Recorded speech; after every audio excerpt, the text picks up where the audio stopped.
మంచిర్యాల జిల్లాలో బీజేపీ నేత మధుకర్ ఆత్మహత్య కేసులో ప్రధాన నిందితులుగా ఉన్న కాంగ్రెస్ నేతలు హైకోర్టు మెట్లెక్కారు. తమపై నమోదైన ఎఫ్ఐఆర్ను కొట్టేయాలని క్వాష్ పిటిషన్ దాఖలు చేశారు.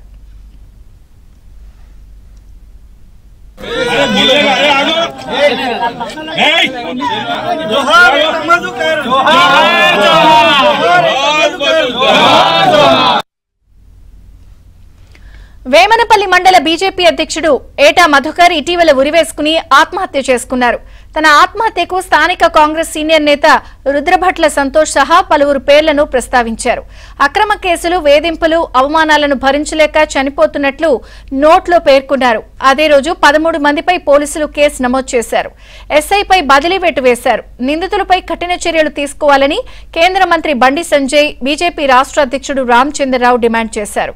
ఇప్పుడు తాజాగా నిందితులు కోర్టుకు వెళ్లడంతో కేసు ఉత్కంఠగా మారింది. మధుకర్ అనేటటువంటి కార్యకర్తని కాంగ్రెస్ పార్టీలో కొంతమంది నాయకులు, ఈ నాయకులందరూ కూడా కలిసి అతను వేధించి పోలీసుల ద్వారా బెదిరించి అతని కుటుంబానికి అతనికి హాని ఉందని చెప్పి నువ్వు బీజేపీలో తిరగొద్దు అని చెప్పేటటువంటి ఒక వాతావరణాన్ని నిర్మాణం చేసి అతన్ని ఈరోజు ఆత్మహత్యకు ఈరోజు తోసి ఆ దోలో వెళ్ళేటట్టు ప్రయత్నం చేసినటువంటి ఒక ఈ కాంగ్రెస్ నాయకులందరూ కూడా దోషులు దీంట్లో. కాబట్టి ఎఫ్ఐఆర్లో కూడా ఎవరైతే దోషులు ఉన్నారో వాళ్ళ పేరు రావడం జరిగింది. మరి ఇంతవరకు పోలీసులు వారు అరెస్ట్ చేయలేదు.